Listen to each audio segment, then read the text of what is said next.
Welcome to District 31 Club Close-Up, a video series where I interview clubs from District 31.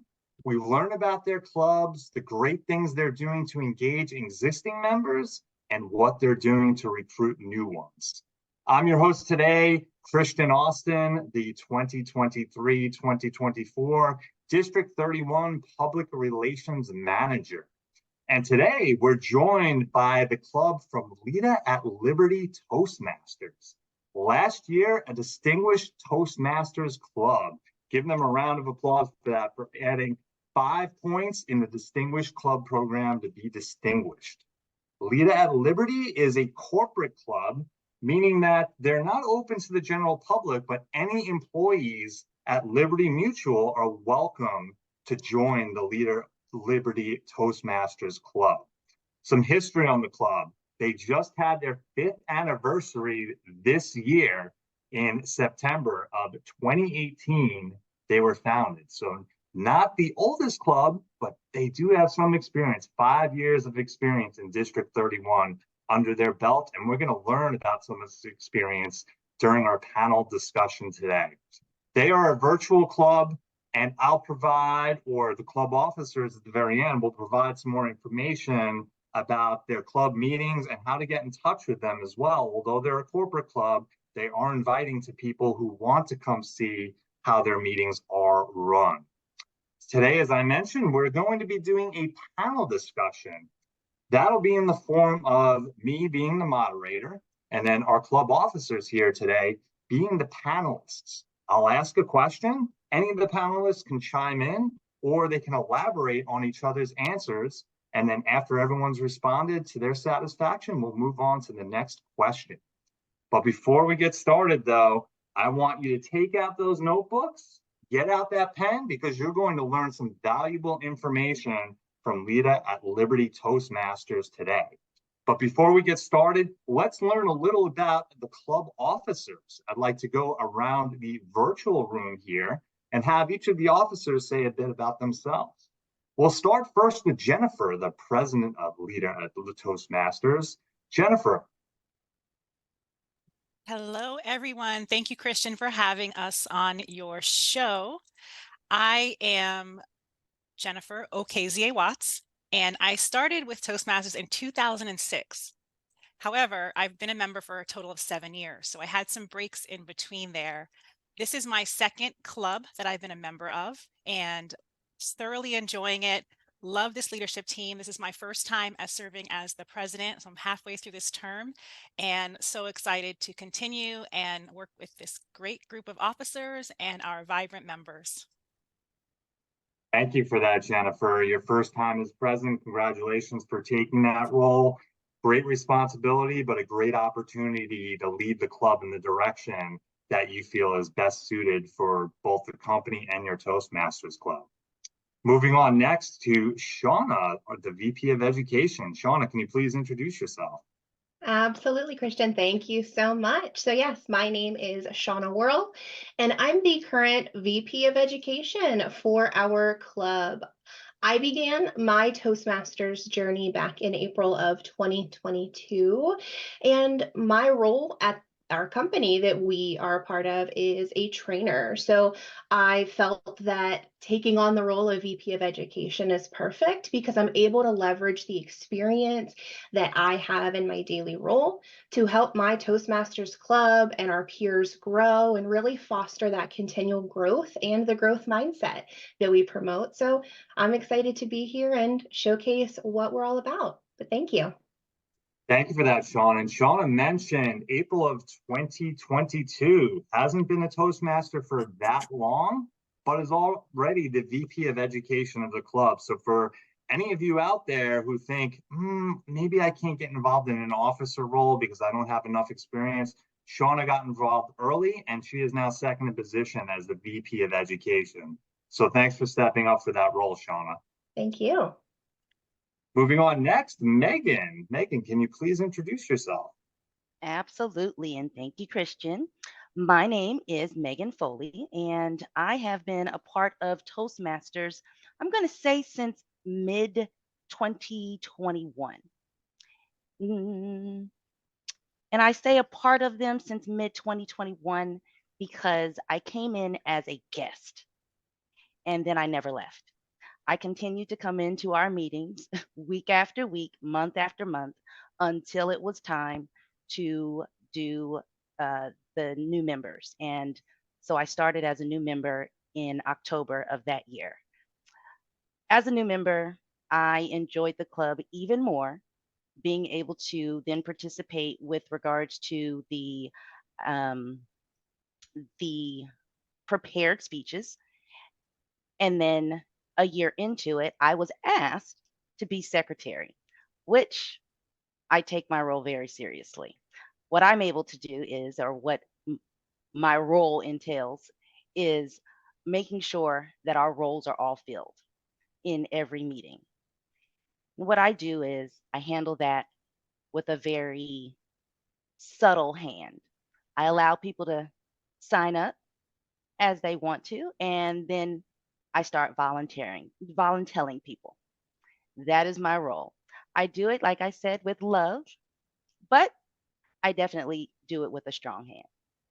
I'm so happy to be here today to share our experience in our club, and I thank you for inviting us. Thank you. Well, thank you for the introduction, Megan. And I really want to hear that loving, strong hand that you have to get members to participate.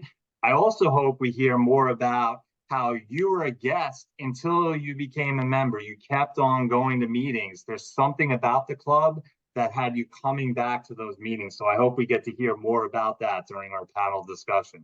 Thanks for that, Megan. Absolutely. And last but not least, Melissa, can you please introduce yourself? Yes, thank you. My name is Melissa Brashears. I work as the Sergeant of Arms.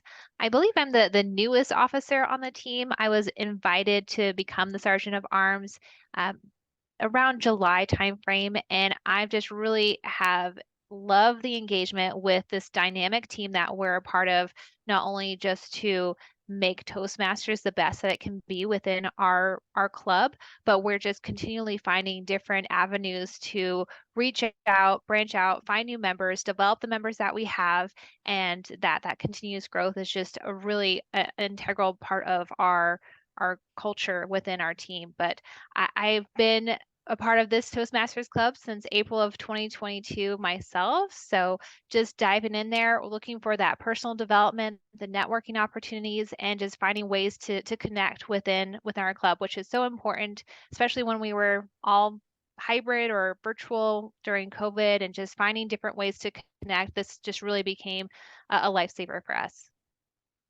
Thank you for that, Melissa. Engagement with a dynamic team, developing existing members, helping them achieve their goals.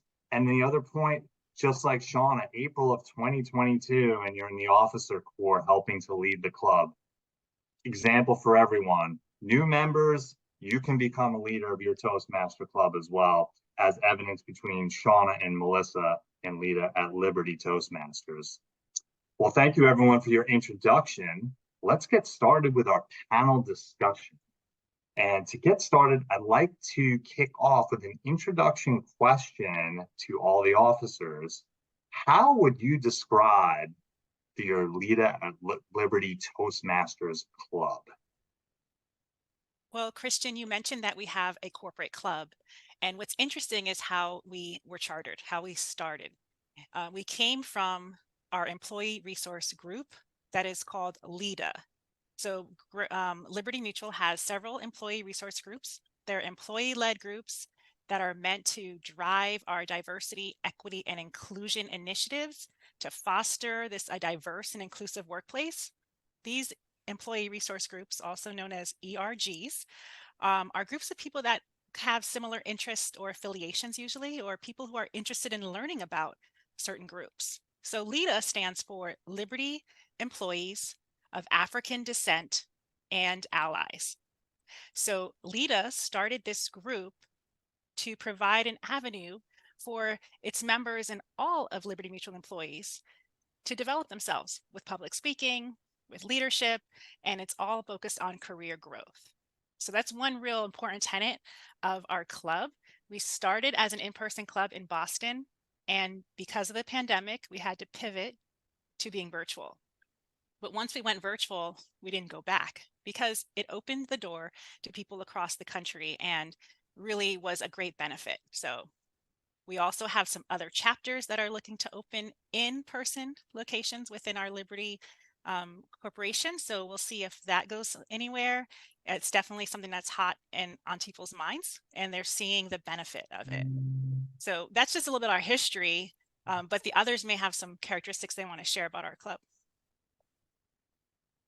Does anyone else have anything they'd like to share? While we're thinking of that, ERGs are part of a lot of companies too. It's really interesting to hear that your Toastmasters came out of a particular ERG within the company. The other thing to focus on too that you mentioned, Jennifer, is your club is focused on career goals, which makes a lot of sense as a corporate club. I'd like to hear more about that, how you are focused on career goals for anyone who is joining your club and how they get to practice the skills for their career as well, either now or we could talk about that later in the education portion of the panel discussion. Yeah, we can talk about it later. I just want to give one example. And Megan, I know you have others, but I'm looking at Melissa in front of me right now. And Melissa, one of her speeches recently was about preparing for an interview. So she did a mock interview in front of all of us as one of her speeches, her speech projects. And she was actually using that to prepare for an actual interview. And guess what? She landed the job. So that's just a recent example, real life example of how we tie it directly to career growth, professional development, and accelerating. Yeah, use your Toastmaster meetings for real world practice and what you're going to do as far as your speaking, leadership, interviewing skills. Maybe if it's not a speech, maybe it's a table topic session where you pose that you're going to be in front of your boss interviewing. You get a question and you're on the spot for 1 to 2 minutes to give that answer. Great way to do some repetitions and practice because you don't know that interviewer what exactly they're going to ask you. Maybe you have a clue, you don't know exactly what it is. So get some practice in table topics. Melissa, was that a speech or a table topics? How did you do the interview?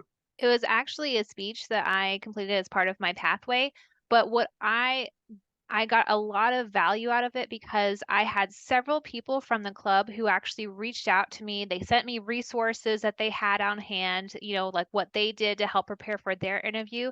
And actually, one of our members works as part of HR recruiting, and she called me after the speech, and we had a 30-minute discussion where she gave me some like value added points and like different pieces to really hone in on and how I could change my approach and become more successful in that interview. And just as to call out, I mean, our members are from all different departments, all grade levels. I mean, and that is really an important piece of like our career development within this club because we have those opportunities to make connections outside of our own department and really help each other as a group just to help improve and grow together. Right, and getting to know people around the corporation as well. I'm part of a corporate club, and a lot of people in my club I would have never known if it wasn't for Toastmasters. It brings the different divisions within the corporation all together. And really another good point as well, the HR giving you pointers on the interview. You bring guests into your club that are from different parts of the company. They may have expertise where they're listening to that speech. Mm-hmm. Give you some pointers, they give you some references so that you can help grow outside of the club with the advice that they've given you. And just by the mere fact that you have a club that meets and is focusing on career goals and practicing them, you're going to have people that come in that are interested that can give you feedback, as we all do as Toastmasters with the evaluation portion of our meeting. We get feedback from other people who come into the club meetings as well. So great point, Melissa. Anyone else like to add anything about just describing the general LEADA Liberty Toastmasters Club? All right, let's move on to the next question. The next question is about education. And I'd like to know, do you have an active mentorship program? If you do have an active mentorship program, I see Shauna nodding her head yes. What value does it add to your members' experience? Yes, Christian, I'll definitely take that one. So we are really proud of the mentorship program that we have in our club. It was one of our major initiatives for 2023 because we saw the benefit that it could bring to us. Because as a company, we really believe in the value and the importance of having mentorships across the organization. So we thought, how could we apply what we've already proved that works in our company for our club as well? So our mentorship program is a constantly evolving process with regular evaluations and adjustments at the conclusion of each session. And that's really where we're finding success. What's working? What can we do better going forward? So how it works for LEADA at Liberty is we identify Toastmasters who are not just dedicated to their own development, but also demonstrate really that genuine commitment to supporting their fellow members in the meetings as well. And as long as these members meet certain criteria and really possess the desire to mentor, they're going to be selected as those mentors. And for any new Toastmasters we have coming in for sessions, we automatically pair them up with a fellow mentor for at least the first 6 months.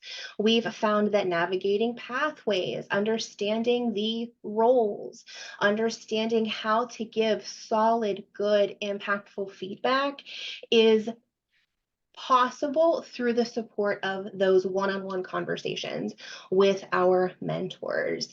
What we love to do is really make sure we have the autonomy for our mentors and mentees to develop a cadence that works for them while ensuring that the mentees are continually making the progress that they feel that they need to make for their Toastmasters journey. So we are also in the process of creating robust resources for mentorship while leaning on what Toastmasters International has, right? So how can we leverage what we have available just to make us the strongest mentorship program we can?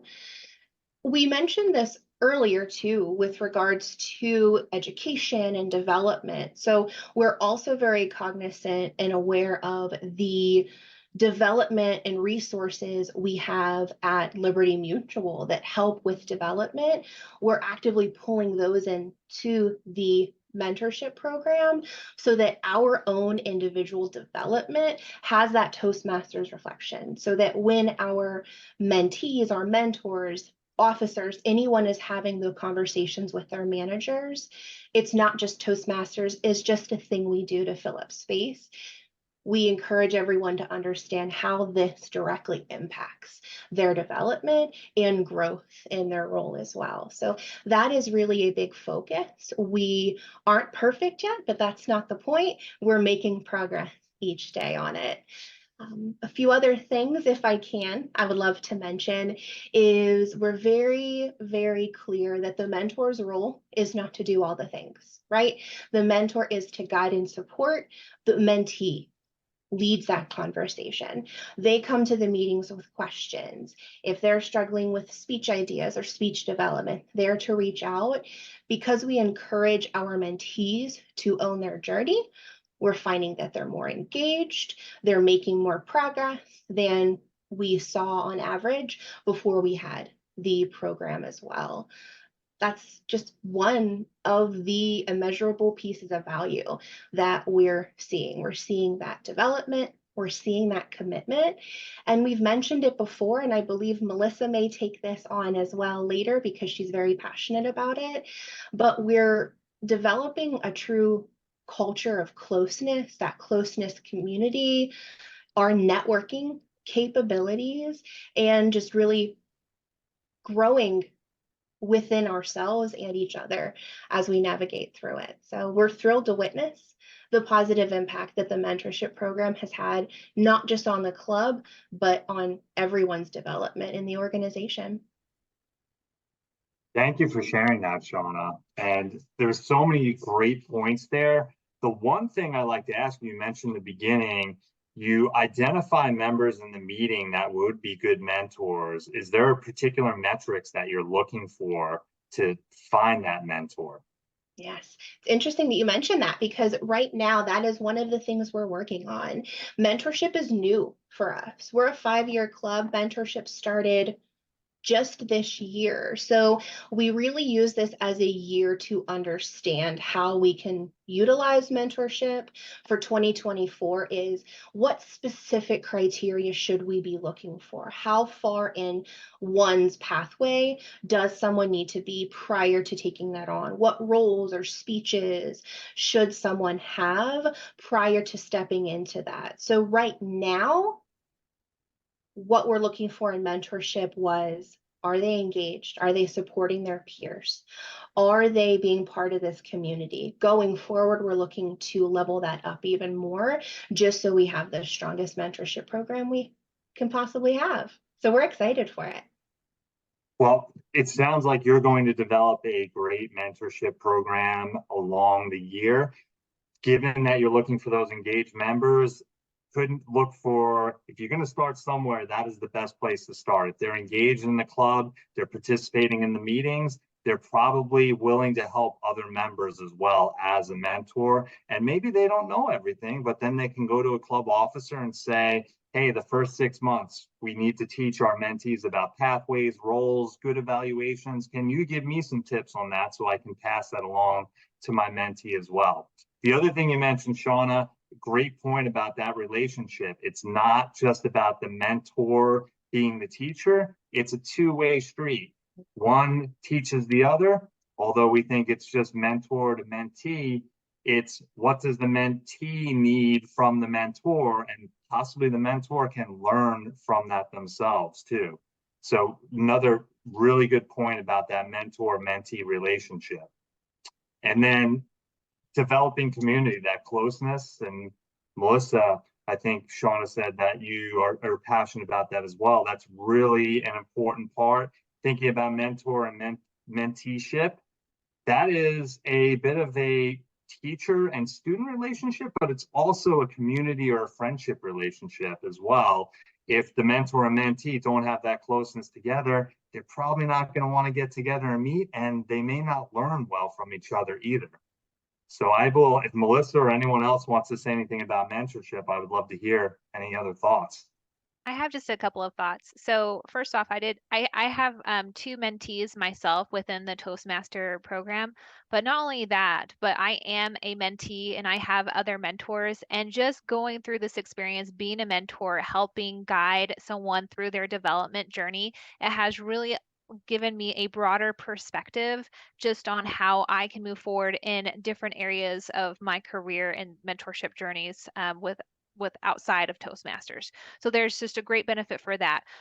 2, I think the mentorship program that we have currently, it did come out of just helping people get started too. I think that is so important for people who maybe are coming into Toastmasters, they're brand new, they don't know what to expect, they are having difficulty navigating pathways. I know for myself, I did have some delays in my Toastmaster journey just because I didn't know how to properly navigate the system, find the pathways, find what I needed to do, and get to the actual material to learn more about how to develop my presentation and speech skills.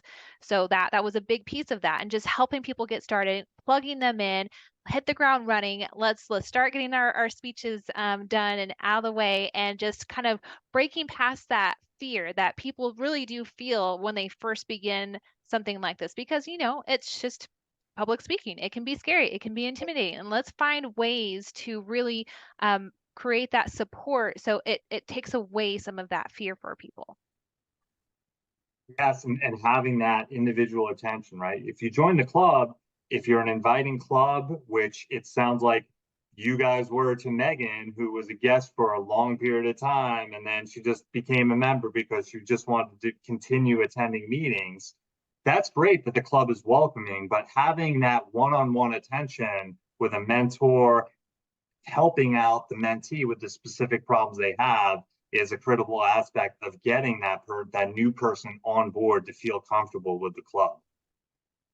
And if I can add one more before we pivot to the next topic, Melissa mentioned it here, but mutual accountability. What we found in the past, we have aggressive people in the best way possible. Like, you're aggressive with your goals. I'm going to do this. I'm going to do this speech. And we would sometimes see that taper off. But when we have these mentorships, not only is the mentor holding the mentee accountable, but the mentee is holding the mentor accountable, because I'm mentoring 4 people. I want to model what good looks like to them. So if I find myself backing away too much, maybe not doing a speech in a while or not doing a table topic, I also think I'm not only impacting myself, but I'm impacting those who I'm mentoring. So how do I model those behaviors? So that's a recommendation as well, if any clubs are finding that they may be struggling with consistent participation from people. So thanks for letting me chime in again.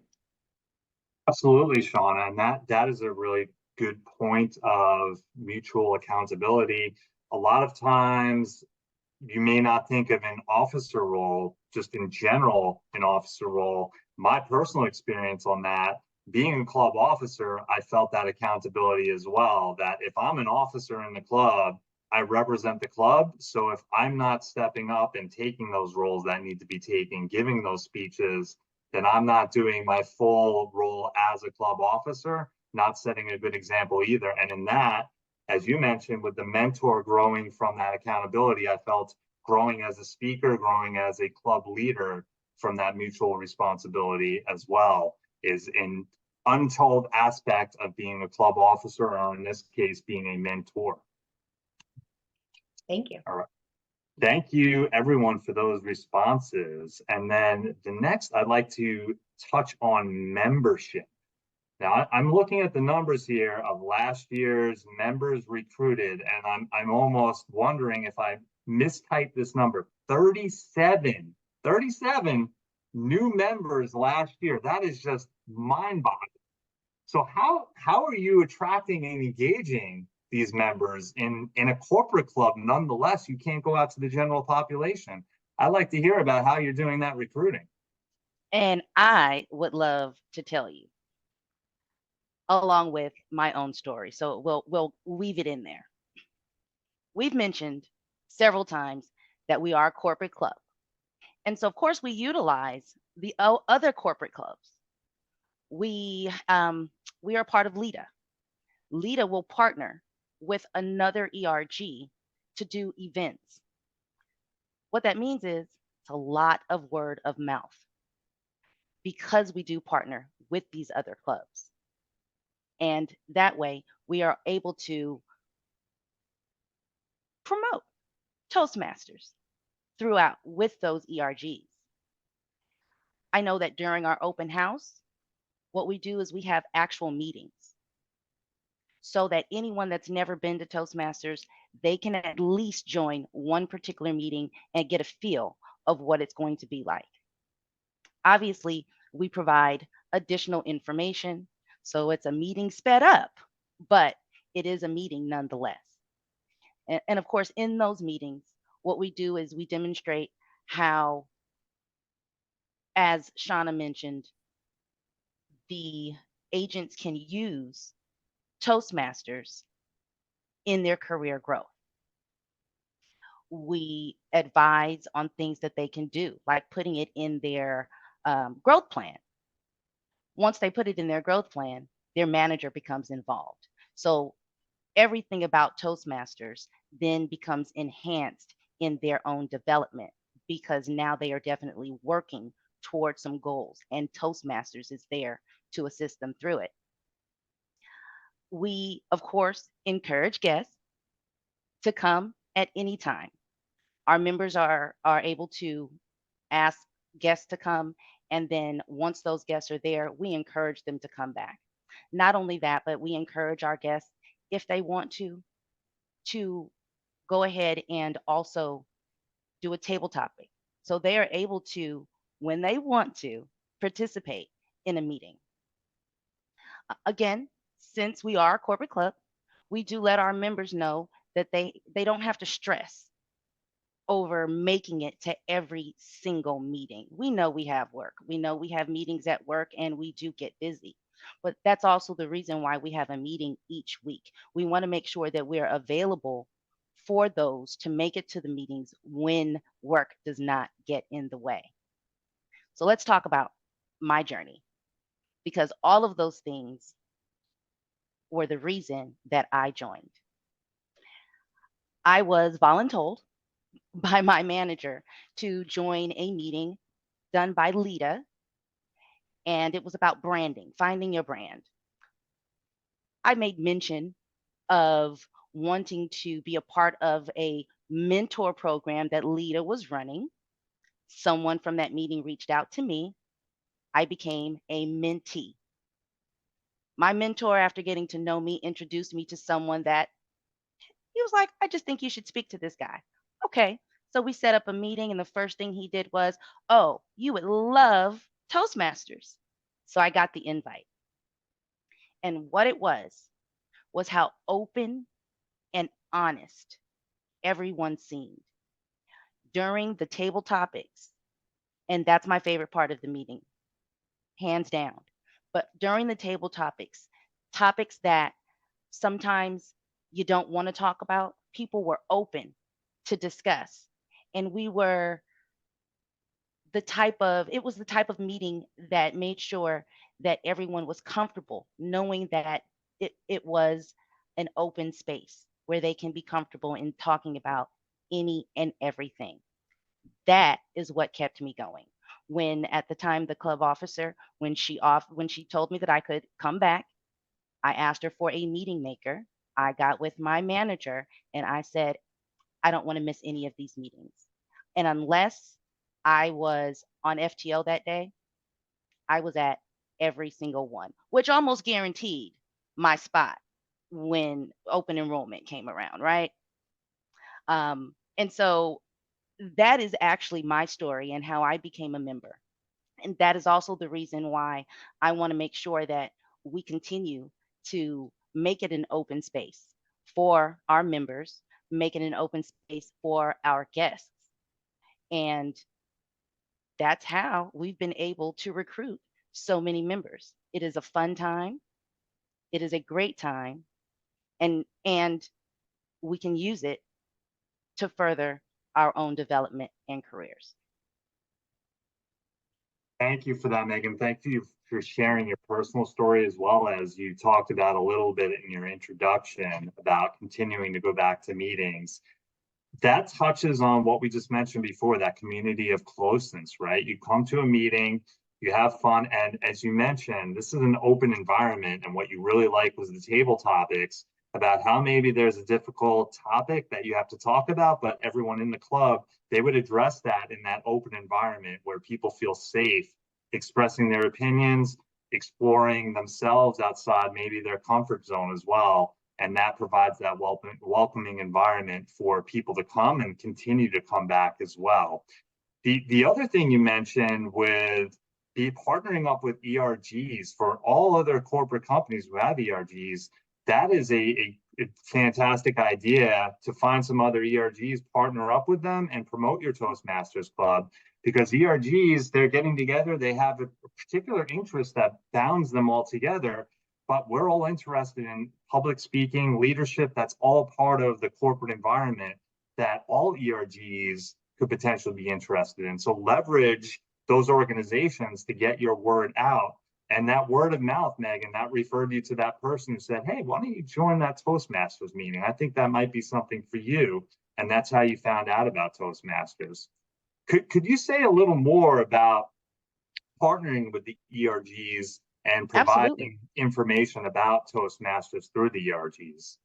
Absolutely. Well, like I said, because we do partner a lot in different events, and this is throughout the year, because we have those relationships and several committees throughout these ERGs, because we have these relationships, and again, because all of us are in different departments, you would be surprised to just learn what saying something about Toastmasters opens up.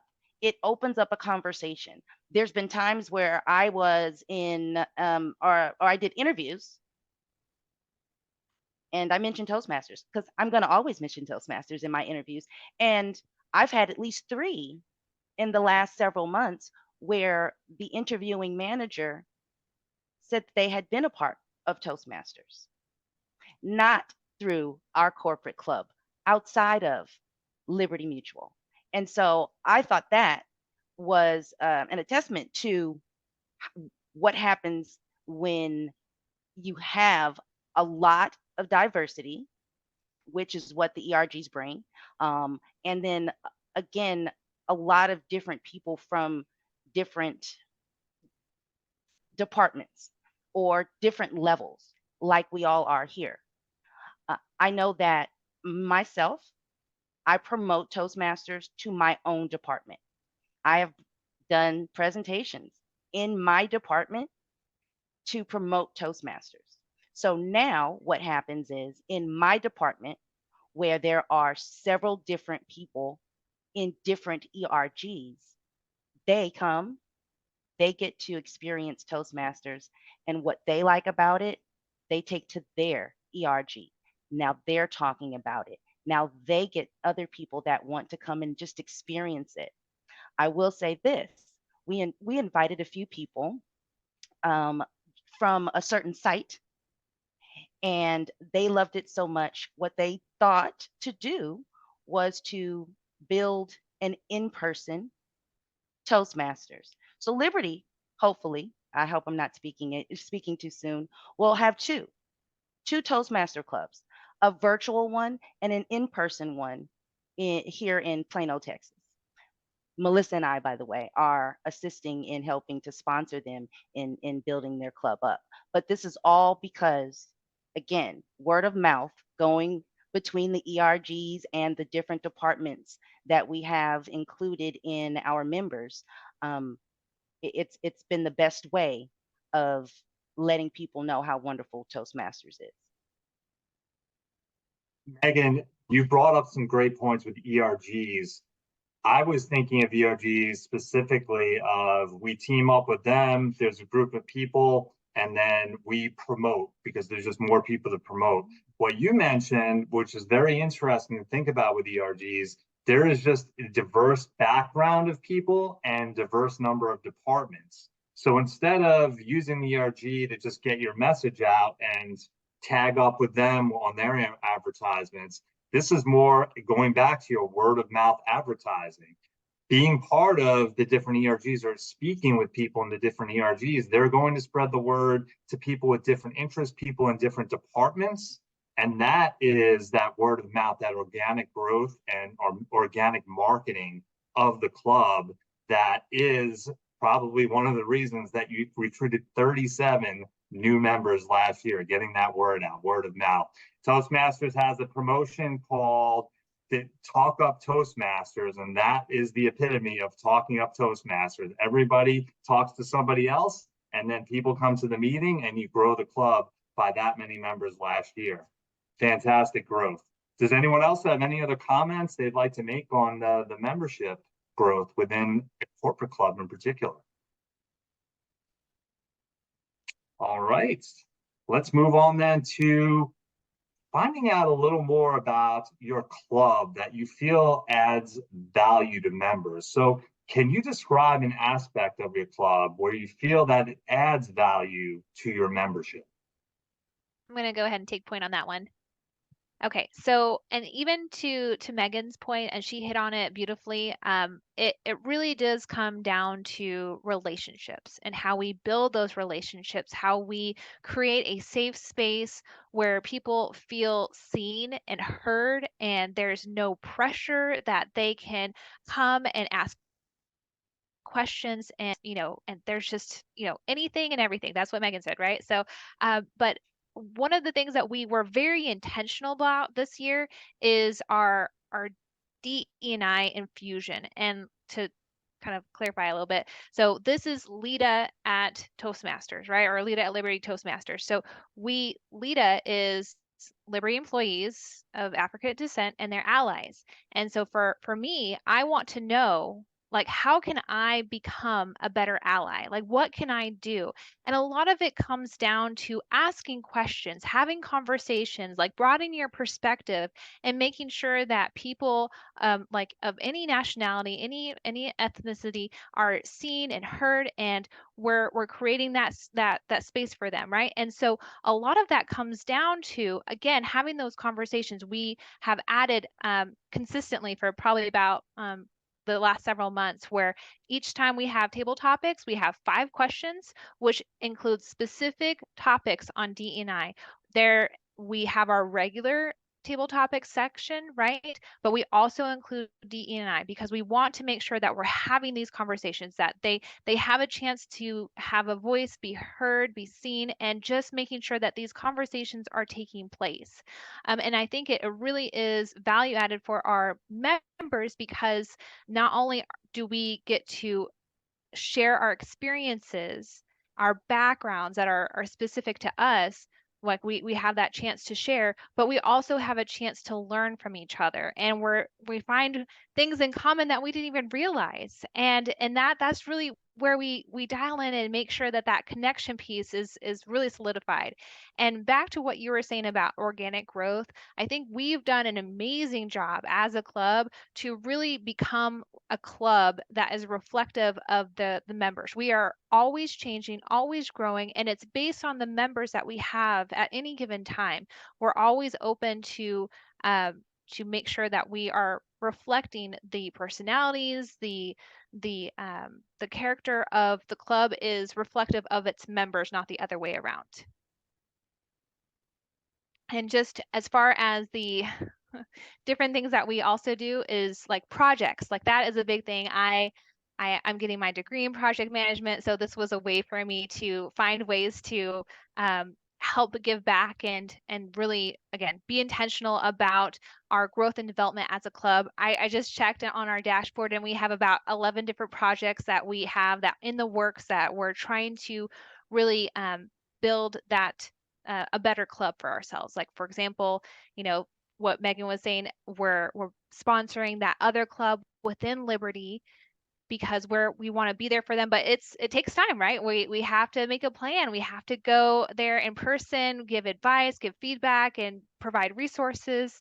And that is something that we are making notes about and documenting, so that if there are other opportunities for us to give back, and we can just duplicate that same process, right? It's not reinventing the wheel. We are capturing that information in a Microsoft project that database form. So we're keeping track of all that information so that we're not having to recreate the wheel. So, and that also helps us as a club in our development piece, because we're not trying to figure it out each year. Like, we're not having to push the reset button, because we work through the problems, we find solutions, we move forward, and we're also capturing those lessons learned and then applying them, and then they're kept for if next year we have different officers in place, they have those tools, they have that information that we were able to really pull out of our experience.